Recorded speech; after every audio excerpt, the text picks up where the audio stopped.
Today I'm going to be going over April 5th's discussion exit ticket, which is on the Hardy-Weinberg questions.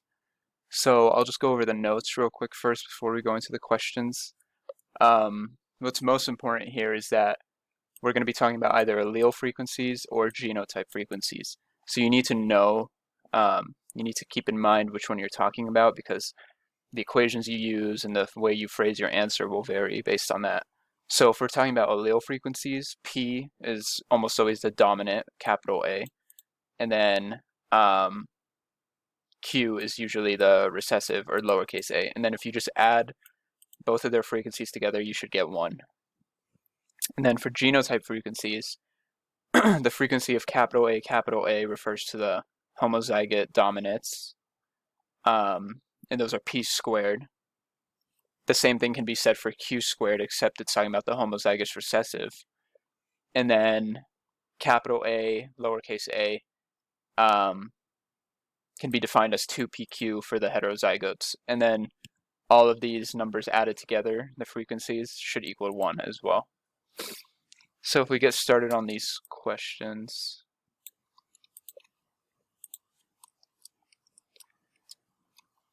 So if the frequency of a recessive allele is 0.3, what is the frequency of the dominant allele? So like I said, you figure out which one you're talking about. In this case, we're talking about the allele frequencies. So this question's pretty straightforward. So if Q equals 0.3, what's P? Is basically what it's asking. And P is 0.7 in this case. For number 2, if the frequency if the frequency of the homozygous dominant genotype is 0.36, what is the frequency of the dominant allele? So in this case, we're talking about, it gives us the genotype frequency for the dominant. So P squared equals 0.36. And then it's asking, what is the frequency of the dominant allele? So it wants us to solve for P. And if we have P squared and we need to solve for P, you would take the square root. So, and then that equals P equals 0.6. You'll even notice like trends almost like for number 2 and number 3, the number they give you has a square root, like 36, the square root is 6, 49, the square root is 7.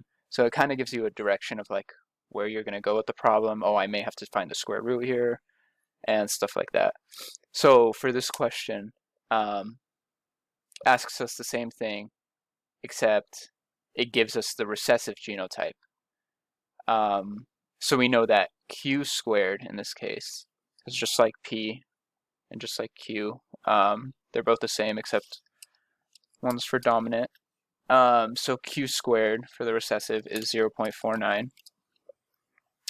So then we do the square root thing, and Q equals 0.7. So if we know the frequency of the recessive allele is Q, frequency of the dominant allele will just be, so 1 minus 0.7 equals 0.3 equals P. Just going to highlight the answers.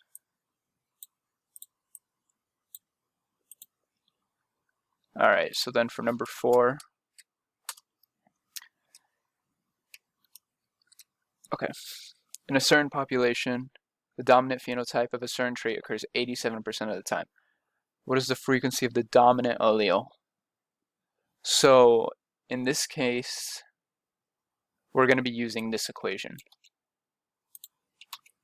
And we know that the dominant phenotype, so that means there's a capital A involved, because it's dominant, that's what the organism will express 87% of the time. So that means these are made up of 2 capital A's, but then you also have to look at the heterozygotes, which have a capital A in them.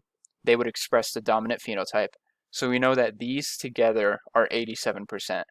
But that doesn't, we can't figure out the dominant allele based on just that because it's spread out into both of these variables. But what we do know is that if the dominant phenotype occurs 87% of the time, the recessive one occurs 13% of the time. And we're talking about the phenotype, not the allele specifically. So Q squared will be equal to 0.13 in this case. And then we can figure out Q like the last problem. So we square root that. I'll just pull that up on a calculator because I don't quite know that. So 0.13 to the 0.5 power, you can also do that. Approximately 0.36. That's a nice number, so that's what I'll say. So Q equals 0.36.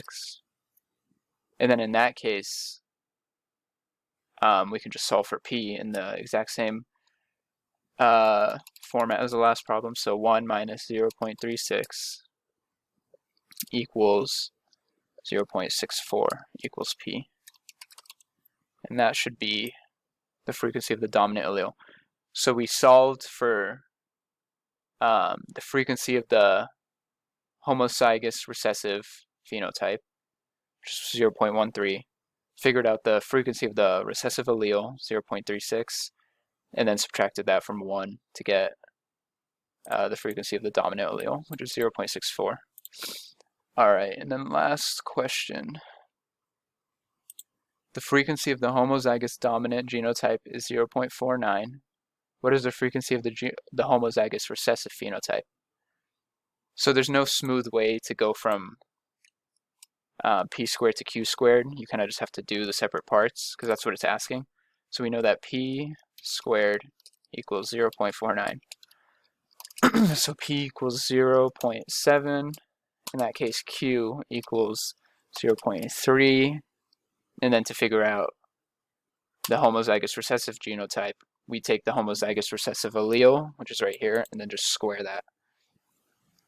So 0.3 to the second power equals 0.09 equals Q squared.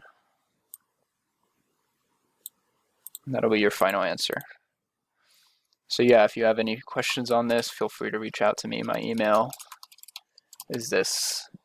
Thank you.